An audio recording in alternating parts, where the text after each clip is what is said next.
All right. Hello, everybody. I'm Atreya Mathur. I work as the Director of Legal Research at the Center for Art Law, and I'm so excited to welcome you to our event, our workshop on filing a claim before the Copyright Claims Board. Now, before I introduce our wonderful speaker for today, and as per usual, let me let you know a little bit more about the Center for Art Law and what we do. We are a Brooklyn-based research and education nonprofit, and we're dedicated to offering resources and programming to advance the arts and law community. So through our website, our newsletter, our events, we disseminate information and we try to keep our audience updated on everything art law, whether it's news, programs, cases, movies. We also facilitate tons of conversations by hosting and participating in programs such as ours today. And of course, this doesn't even begin to explain everything that we do, so we invite you to subscribe to our newsletter if you haven't already to receive updates. You may also consider becoming a premium member of the center to receive tons of offers, discounts for our events, as well as access to our case law corner, our articles, and the recordings of our past events. We have a workshop on preserving archives and on the estates of artists coming up in early July. We'll also be having an event on digital archives and privacy law. We'll be hosting legal clinics on immigration, on legacy estate planning, and on art contracts. So keep an eye on our website for more of these events and dates, and I hope to see you at all of them. A few of the usual housekeeping items for today. The program is being recorded for archival purposes, but as I mentioned, we would love to see more of you, so please feel free to keep your cameras on, but your microphones muted for the moment. Once the video recording is available, I'll send across the recording of the session along with handout and materials, as well as a survey for the event. If you have any questions for our speaker, we are going to have a question answer session. So please put your questions in the chat box below. We would invite you to send in your questions. We really appreciate interactive sessions. Now, coming to our program for today. What can you do if you're involved in a relatively smaller copyright dispute? You could always bring a lawsuit in federal court. But as you might know, lawyers, federal litigation in general, it can be pretty costly and time consuming. And you may find that the cost of a federal lawsuit, it may outweigh any money that you could be awarded or ordered to pay. So to help people who find themselves in certain situations like this, the Congress passed the Copyright Alternative and Small Claims Enforcement Act of 2020. Did you hear this? I hope not. Which is the CASE Act. Sorry. Oops. I will make sure everybody is no one's in the mood. I hope they're not hearing me. Okay, perfect. Sorry about that. So to help people who may be in this situation, the Congress passed the CASE Act and the Copyright Claims Board was established.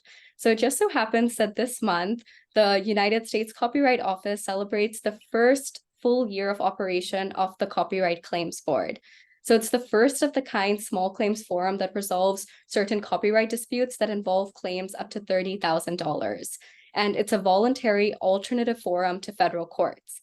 So this board can hear claims for copyright infringement, declarations of non-infringement, misrepresentation in notices, counter notices under the Digital Millennium Copyright Act.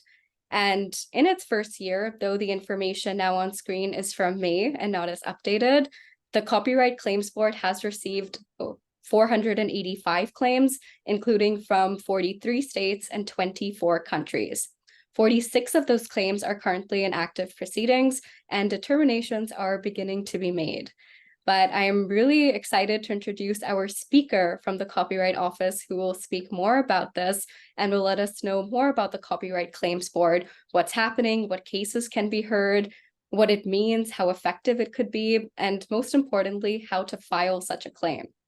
So we have Laura Kaiser here with us. She's part of the team that launched the Copyright Claims Board in June 2022. And prior to joining the Copyright Office, she earned a JD from George Washington University Law School, and she worked as a judicial intern for the U.S. District Court for D.C., as well as a student attorney for the Family Justice Litigation Clinic. And we're also really excited to say that she is an alumni at the Center for Art Law. So I'm really excited to welcome you back to the center, Laura. And without any further ado, I will hand it over to you. Thank you. Thank you. I will just share my screen to get started. Okay, perfect. Hi, everybody. Thanks, Athrea. Thank you to the Center for Art Law for having me today. I am the paralegal for the Copyright Claims Board. So today I'm just going to give you all a brief introduction to the board, and then we're going to jump in and look at our stage page, and I'll walk through how to file a claim on our website, ECCB. So the board is a tribunal made up of 3 copyright claims officers who each have extensive experience in copyright matters. We are more cost-effective and streamlined alternative to federal court. And the officers are available to mediate settlement discussions as well, which is fairly unique. We actually have had 2 settlement conferences with parties so far, and we do have more scheduled in the future. So it is important to note damages with the board are capped. So with our regular small claims, the damages cap is $30,000. So you cannot be awarded more than that. That maximum is reduced to $5,000 if you select the smaller claims proceeding, which is an even more streamlined process. So I will say a little bit more about how it's been going so far. So as Threa mentioned, we have had 487. I think we're at, when I last checked, I think we're at 499 today. So we could be at 500 any moment now, claims filed since we opened last June. And we have more than half of our claimants are self-represented. So more than half of the claimants, they don't have an attorney or a law student representing them, which is what we're designed to handle, really. We have claimants coming from, all over the country, a pretty widespread, and many different countries as well. We have had a lot of claims that have been brought before the board have since actually been settled since they were filed. So we are aware of 20 cases of settlement so far. Now, parties don't have to tell us when they've settled necessarily, but if they file something like a notice of settlement, in a joint request to dismiss, then we know that they've settled, or maybe they've told us. So that's just a rough estimate. It could very well be more settlements that are happening as well. So if you haven't had a chance to explore our claims yet, maybe you've registered for ECCB already and poked around, but we are going to take a close look at our docket management system today. To file a claim, you do need to register and create an account. If you just want to kind of explore the dockets, see what's been happening, you don't necessarily need an account. You can just go to the main page and click on search cases, and you can kind of take a look, because all of our information is public, unless it has some kind, personally identifiable information, or we have key codes that we have to keep locked. But most of our stuff is public. You can take a look whenever you want. If you do register with the system, you do need to select a user role. So we have, I think, like 5 different user roles. Some people get confused about which one they should choose. We do have a handbook chapter on ECCB that kind of walks through each user role and, examples for who you are and, what might best fit you. You can always ask us too, but I'll point you to that resource at the end of the presentation as well. So now I'm going to switch it up, and we'll look at the stage page.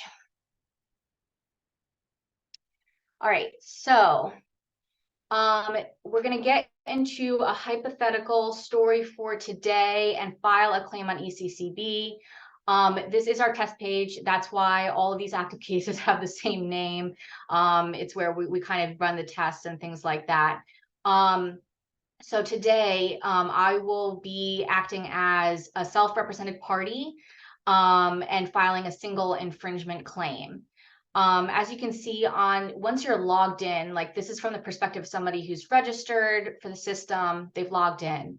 So they have common actions all at the top on their dashboard, and any active cases will display here. So for today, you know, I will act as our fictional claimant, Octavia Clearwater. She is filing this infringement claim. Let's say in October of last year, 2022, she discovers someone is using her original artwork to sell greeting cards on Etsy. So she finds out about the board, she wants to file a claim. Before she even starts the claim, she has to check whether her work is registered with the Copyright Office. So you can, if you haven't already registered and have a registration certificate, you can still go ahead and file with us, but you just have to have an application on file. So if I haven't done anything yet with the Copyright Office, I'll first need to go to the Copyright Office page and file a registration application and get what's called a service request number.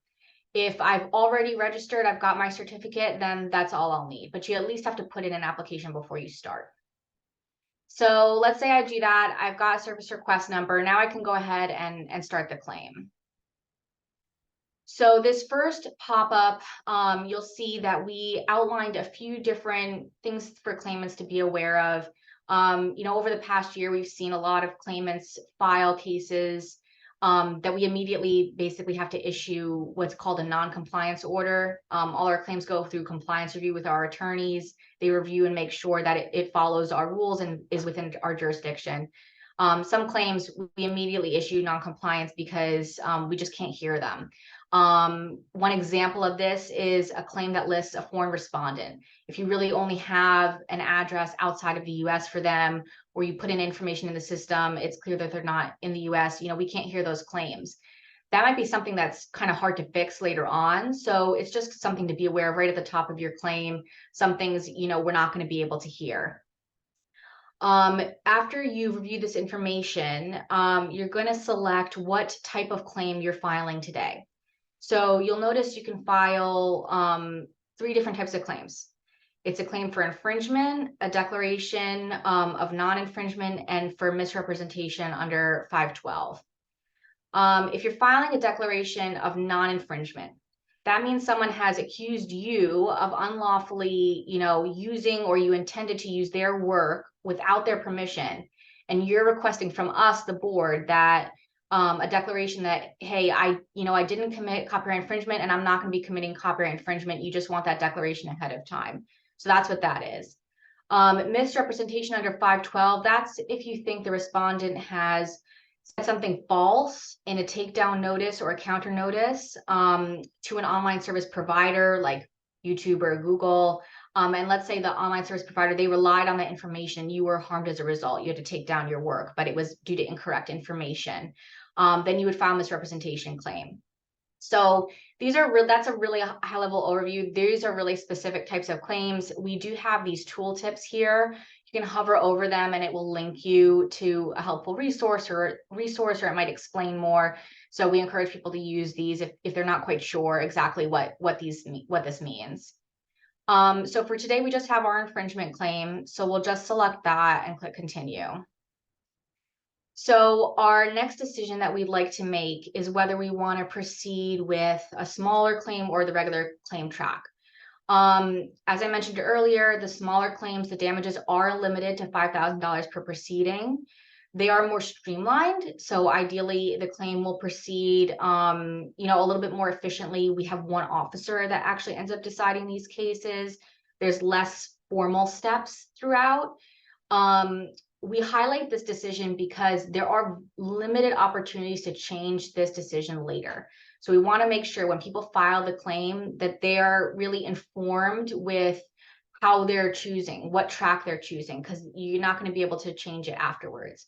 So you just want to make sure that you're making an informed decision here. Maybe read the handbook chapter if you're not sure, so that you make a good decision before moving forward. So for us today, let's say Octavia, she wants more than $5,000. She thinks her claim is worth more than that. So she can select no here and continue.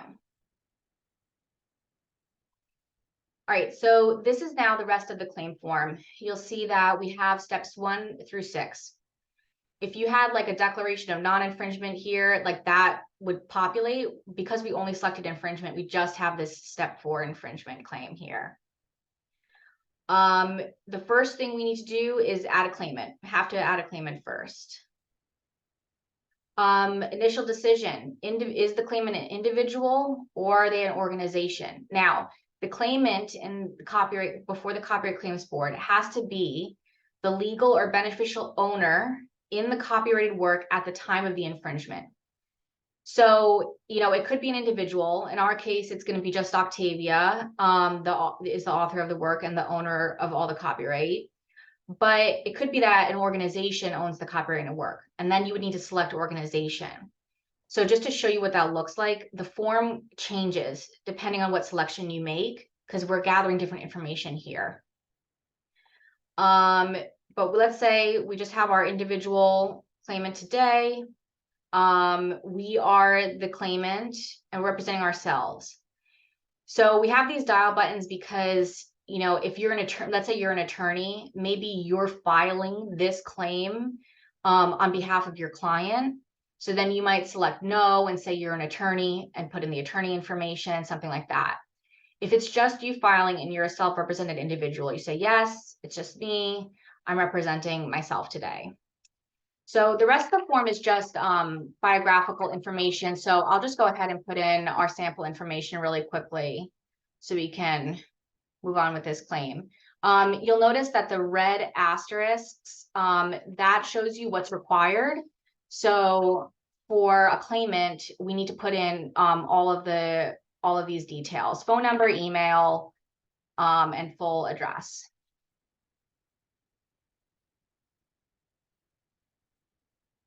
Okay, we filled this out. We can click save, and then we can proceed. So now we're on to the respondent. We have a couple of big banner headings here with just information that you want to be aware of again as a claimant. As you mentioned before, you need a valid US address for the respondent to file the claim. The only exception to that is that if you have a good faith belief that the 3-year statute of limitations on your claim is going to expire within a month of filing this, you can email us and request that you be able to file the claim without that respondent's address. You have to state your reasons why, why you think the claim, the statute of limitations is going to expire, and you have to do that in advance. But that's it's a very limited situation, so it's just something to keep in mind. So we will go ahead and add our respondent now. For our purposes, we are going to proceed with an individual. But again, I just want to show you what it looks like if you select an organizational respondent. This part is important here: a designated service agent. So the board, the Copyright Claims Board, has its own directory, this designated service agent directory, where companies have put in information for who they would like to be served if the claim is found compliant and moves forward. Frequently it's like a corporation service company or something of that nature.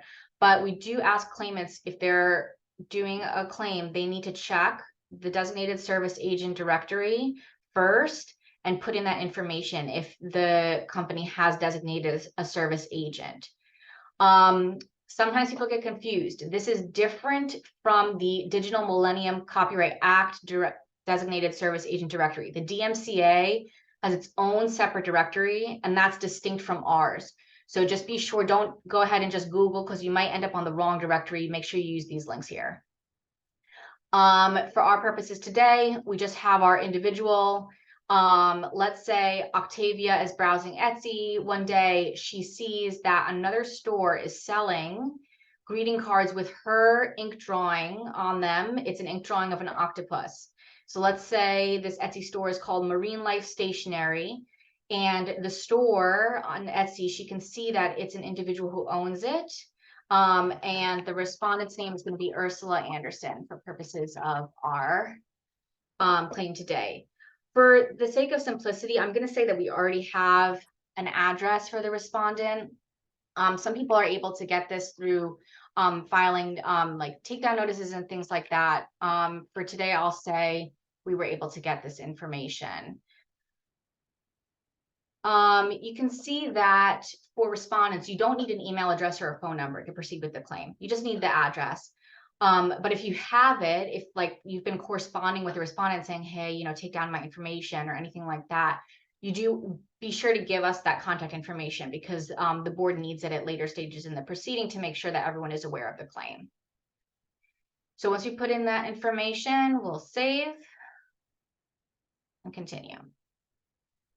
So this page is basically just a re-verification of prior decisions that we've made.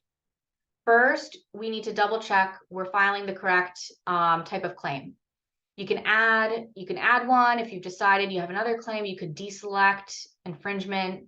This button will highlight blue if you make any changes here, and then you just want to click apply so that the form, you know, reloads. And then here's another chance to just revisit that smaller claims decision. So we're basically just highlighting, making sure everyone is good with what they're proceeding with today. All right, here's really the meat of our form. It's the infringement step. So we get to really tell our side of the story in this part of the form. First, we have to add information about the work. So we have to certify the claimant is a legal or beneficial owner of the rights in the work. So I'll check that off right away. Then we have to add the work that we're claiming. You can put multiple works in here, but you need at least one. So Octavia's work is called A Failure of the Octopus. Octavia is the author. Now, you have to choose, you know, are there any co-owners? You might not know, you can click unknown. If you click yes, there's a box that populates to put in any co-owners of the rights in your work. For our purposes today, we'll say no, it's just, you know, just Octavia. And then here's our registration question. So if your work is registered, you'll put in the registration number and the effective date. Really important, be sure that you're putting in the correct format for this registration number, and just double check it, make sure you haven't missed any digits. We do have people that sometimes they, I think, mistype the numbers or get it wrong, and then we have to go back to them and get it re-verified before we can proceed. So just so you don't have any delays with the claim, you can use the tooltip, make sure you put it in the correct format and follow your registration certificate. For Octavia today, she just has a pending registration application because she just filed it. So the Copyright Office hasn't processed it yet. She just has a service request number. So we just put that in, and then we can proceed. So this is an ink drawing of an octopus. So we get our selections for what type of work this is. Ours today is a PGS work, pictorial, graphic, or sculptural. If you don't know what category your work or works belong in, you can select other here. That's fine. We have people that do that. It's meant for if you just aren't sure. And if you need more information, there's a tooltip so you can check out and see what type of work you have. Our description, not required, but you know, to the extent you can put in a brief description, that's great. I could put in more detail here. It's meant to be pretty brief, really. And then you click save. So that's our works infringed section, all set. So now we are going to move on to wrongful activities. If there's, you just click on the banner and it kind of like, it just expands. Sometimes people get confused, but it will expand if you pop it up. And as you can see now, it's flagging all the things that are required. So wrongful activities. Ursula, we get our drop down. Let's say she reproduced the work, right? She copied our ink drawing of an octopus on greeting cards that she's selling through her Etsy store. She's also distributing copies of this work. She is selling them on her store. We can see in the comments on her Etsy store that people have bought these greeting cards with Octavia's work on them, said that they loved it. She's distributing these copies. She also publicly displayed it. There are pictures of the greeting cards on the store. Anyone can view the store. It's available to the public. Okay, so you have your different options here. Again, we always have options for unknown, but to the extent you're able to, take a look at our handbook, take a look at our resources, and just do the best you can filling this out with what you think the infringing acts are. All right, is the infringement ongoing?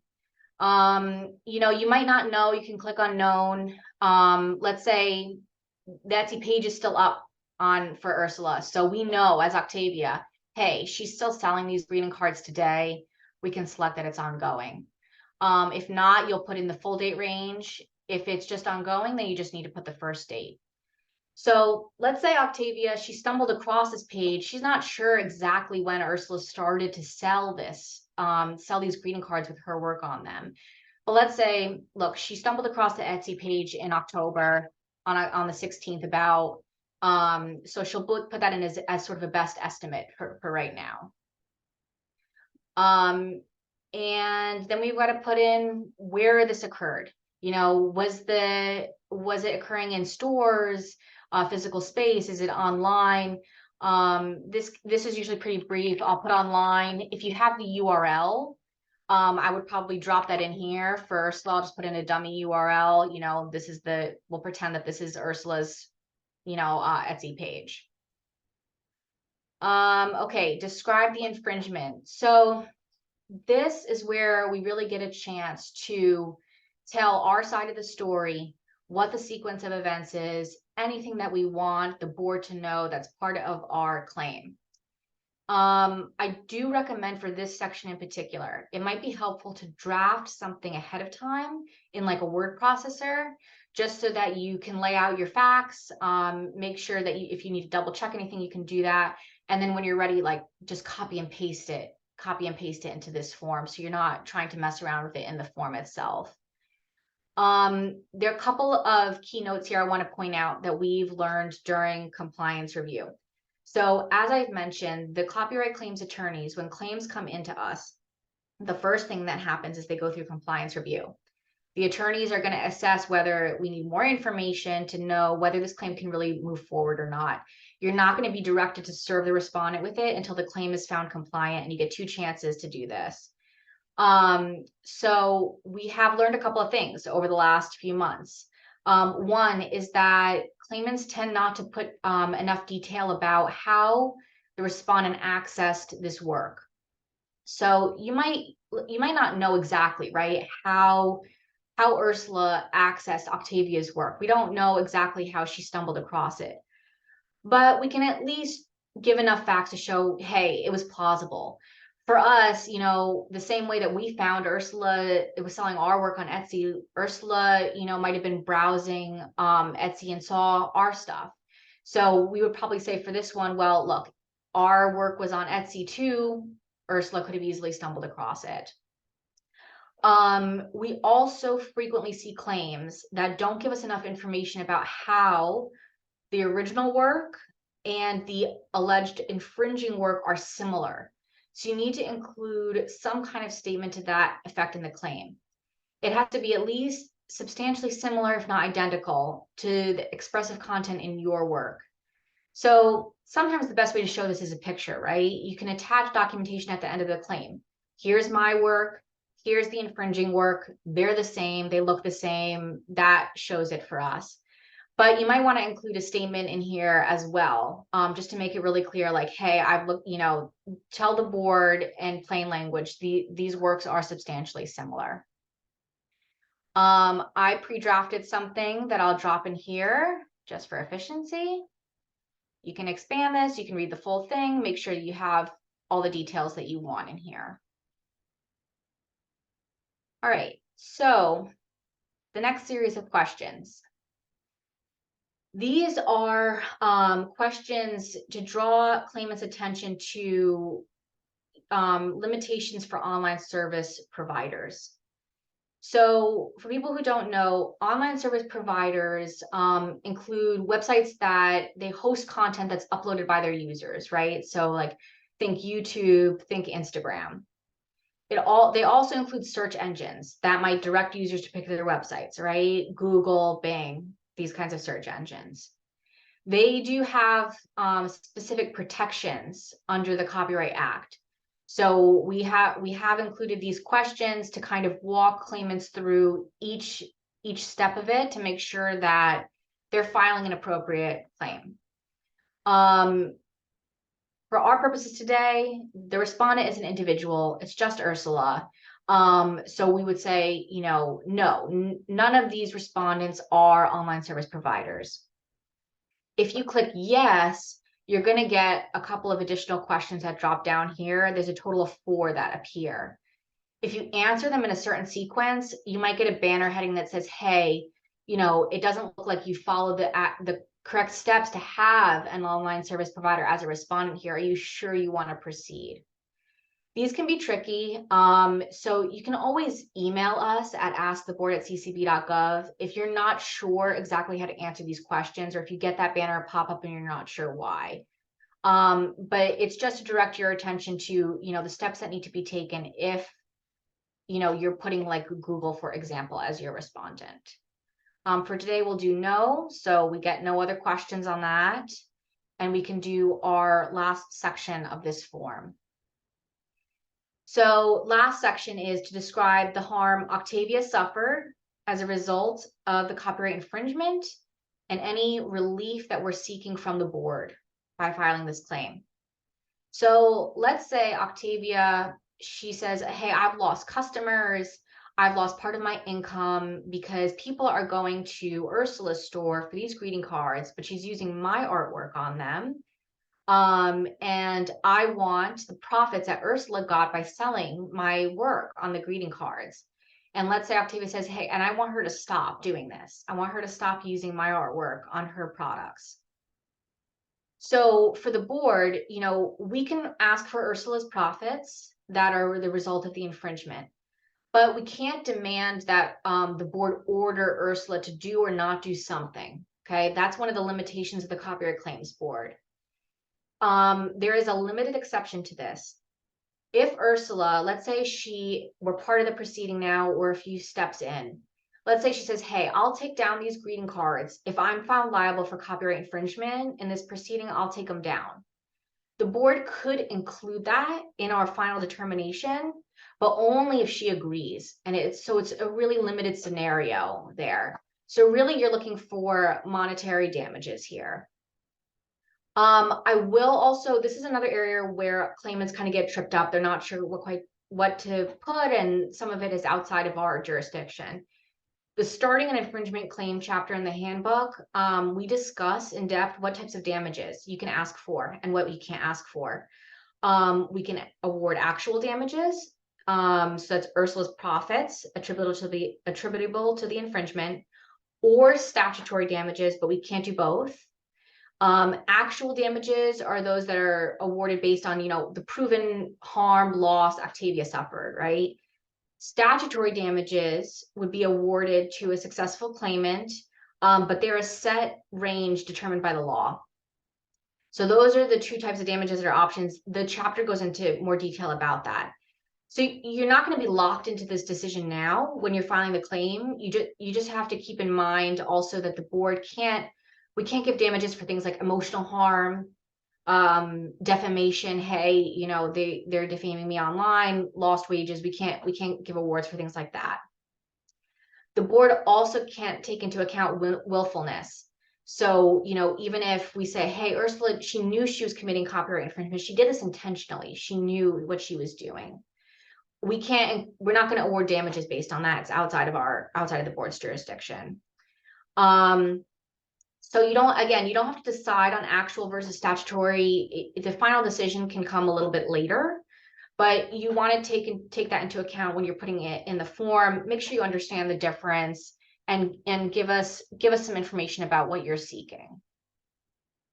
So I'll copy and paste in what I had previously drafted here. And we're almost done with our form.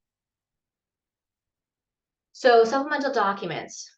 You don't have to attach anything to the claim form. You can just submit it without any documentation. A lot of people attach documents though. Here's the place where, like I mentioned before, about the, showing substantial similarity between the original work and the alleged infringing work. This is the place to put it. Put those copies in here. Let's say you have a registration certificate, your work is already registered. Most people upload the registration certificate and attach it to their claim. Maybe in our case, maybe Octavia has screenshots of the Etsy page, date stamped for today. She might upload those here. Just a note, we ask people clearly label their documents. It's helpful for us. It'll be helpful for you to have it organized and labeled correctly in the form. It's going to show up, however you label it is how it's going to appear to the public and on the docket. So for our purposes, we'll just save and continue for now. All right, final page. We're pretty much done. We just have to review now all the information that we put in. You can see we've got some edit buttons here. If you click that, it will take you back to, the original screen to edit, maybe you made a typo or something, you want to fix something, you can do that. Just keep in mind, there's no way to just jump back to the review page. So you're gonna have to click through the form again, save and continue to get back. But just make sure it looks good. You have all the information that you want in here, that you want the board to know about your claim. Double check your email address. This is where you're going to get notifications from ECCB.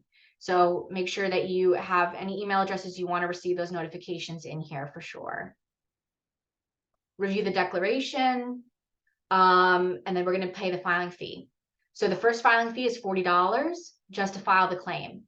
The second half of the filing fee doesn't come until later. So the claims board, you might already know, respondents can opt out, right? They have 60 days after they're served with the papers to opt out of the claim, and it's voluntary. If they do opt out, you don't have to pay that extra 60. It's just going to be the $40. If they don't opt out and the claim moves forward, it becomes an active proceeding. And at that point, you will be directed. The board tells you when it's the right time to pay that second filing fee of 60, obviously for a total of 100 to file the claim in the end. So just 40 is owed now. We reviewed it. It looks good. We accept electronic signature, and we will go ahead and submit our claim. Now we're redirected to pay.gov. So interface looks a little different. It's really straightforward. You have all these different options for ways to pay. I'm just going to do our dummy credit card information.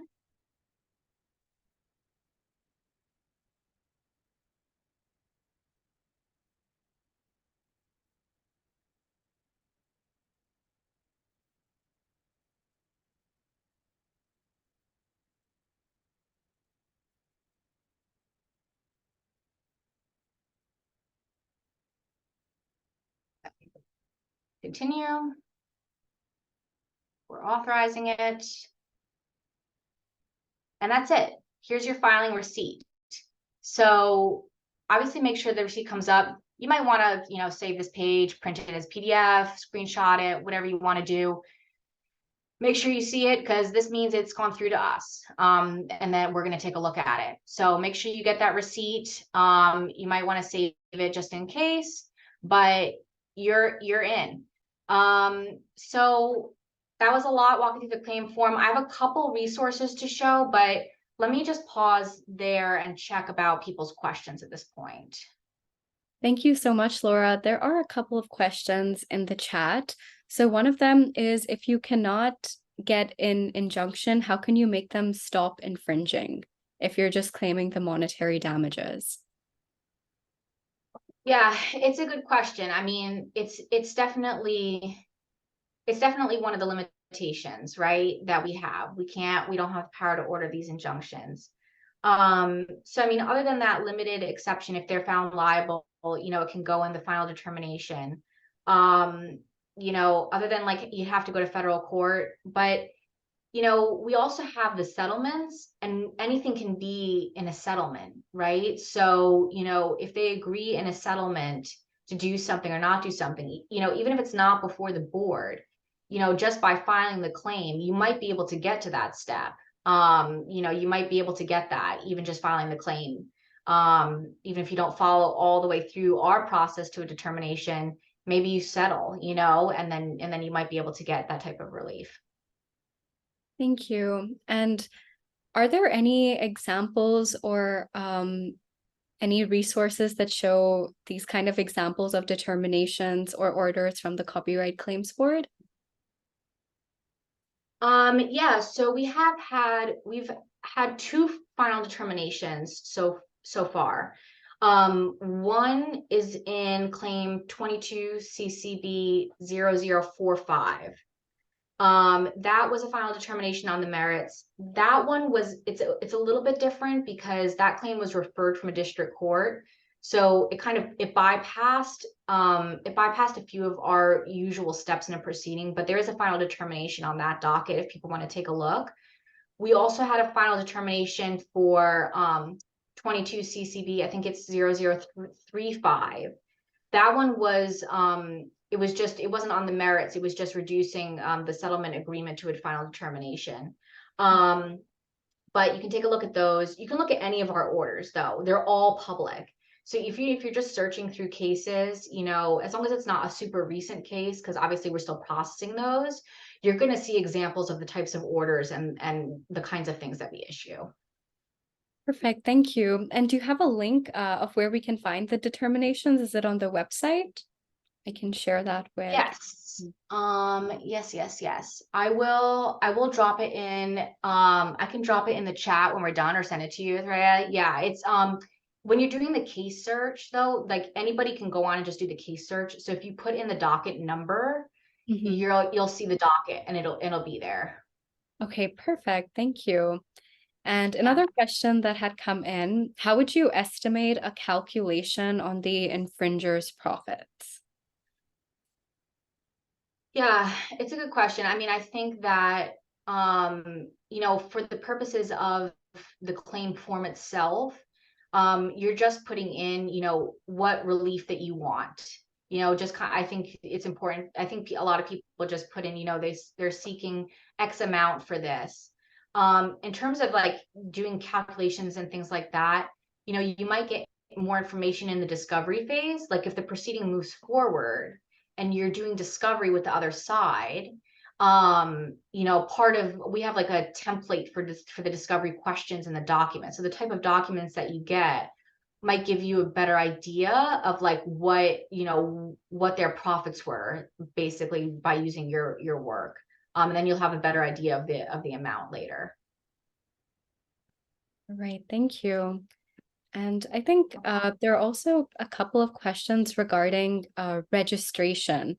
So do you have to have your work registered with the Copyright Office before you bring a claim? And there's another half of this question, but I'll let you answer this part first. Okay, no problem. Yeah, so you just have to have filed an application to file with us. That's one of the benefits of the board.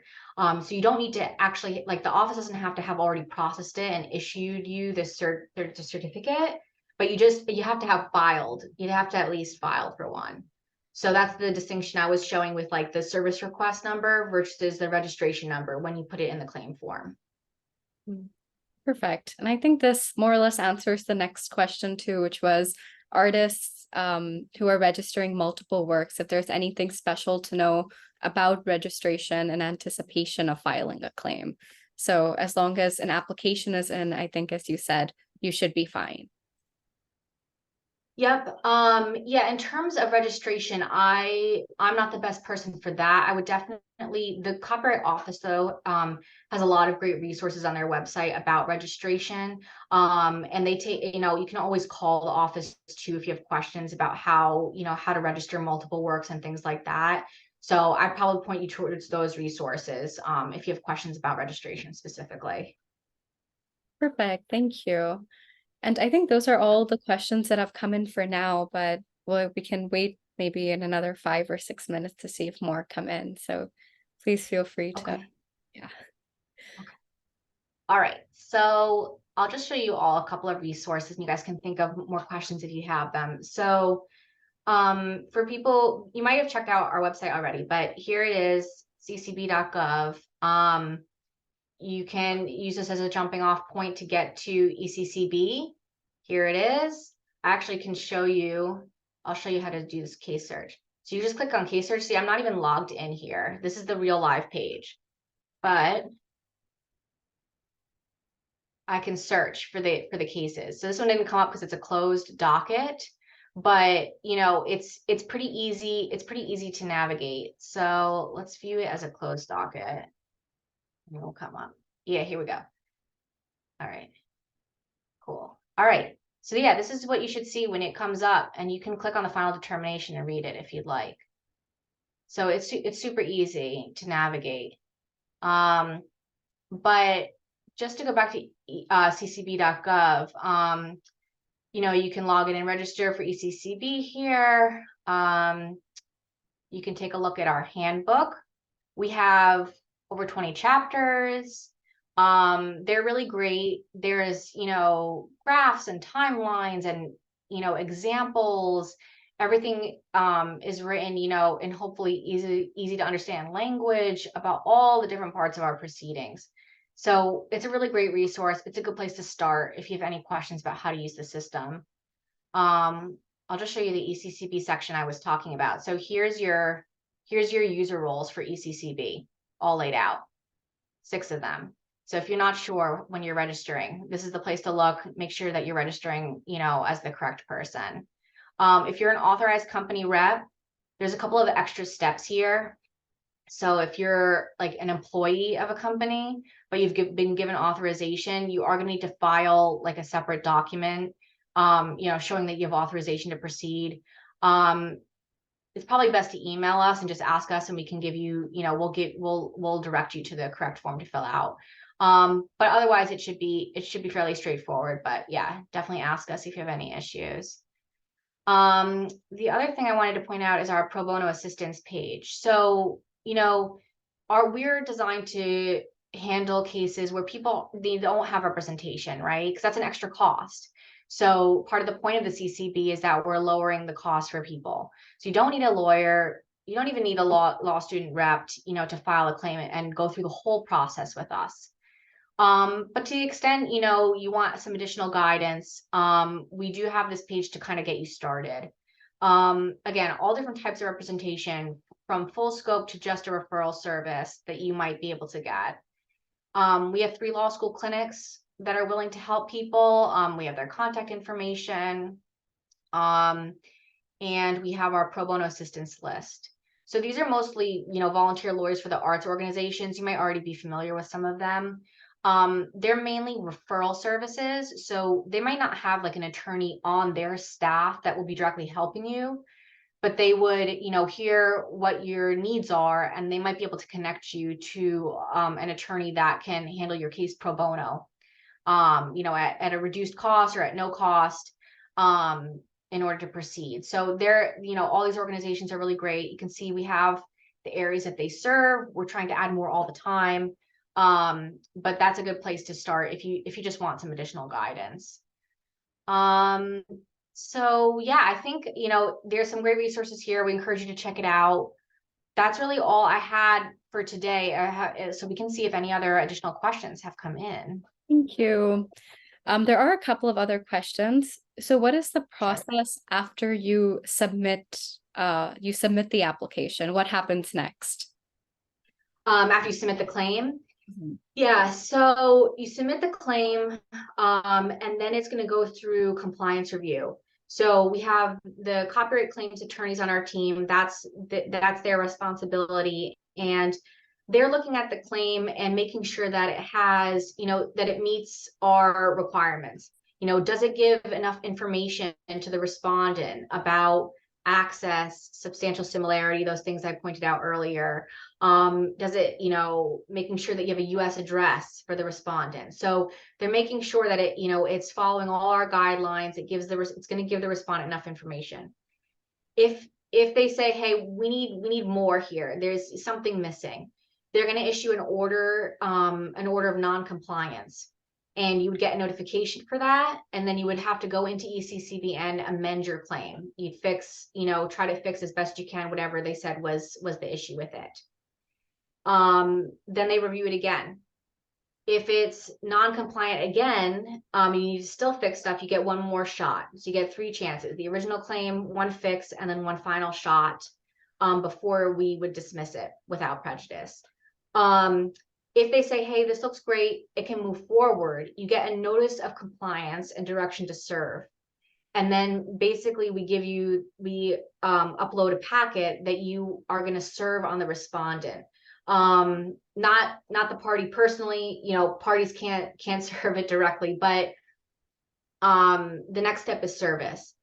For service, I highly recommend people look at our service handbook. This is an area where we have seen a lot of people struggle because service rules are detailed and intricate, and you can follow the Case Act, right? Our statute has rules about service, or you have to follow the state in which you are serving the respondent, those states' rules, and each state might have different rules. So definitely, it's a good place to just kind of slow down, make sure you're, dotting all your I's, crossing all your T's, and giving us the information we need. And of course, if you have questions, you can reach out to us. We can't give legal advice through Ask the Board, but we can point you to resources. We can explain our procedures, things like that.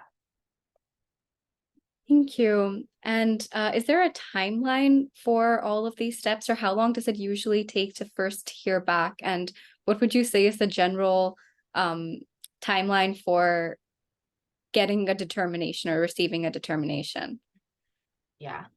So hearing back for compliance review, unfortunately, I can't give exact timelines for that. We're we're a year in, becoming more efficient as the year went on, but yeah, I just can't give an exact timeline for the compliance review. For final determinations, it's a good question. There's a few places in the proceeding where we have these like built-in timelines that are like set by law, right? So like the 60 days for the respondent to opt out, that's like set by law, like that's not going to be shortened, right? So we have these like periodic chunks that kind of move along like that.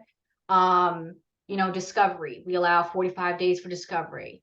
We allow another 45 days to get in written testimony. So as the proceeding moves along, you might have a better sense. I would certainly say that, if you get to the step of a pre-discovery conference, that initial conference with an officer, you can you'll have a better sense at that point, because then you've kind of passed compliance review, which could take, depending on how you need to fix your claim, how long that takes, could take a little bit of time, right?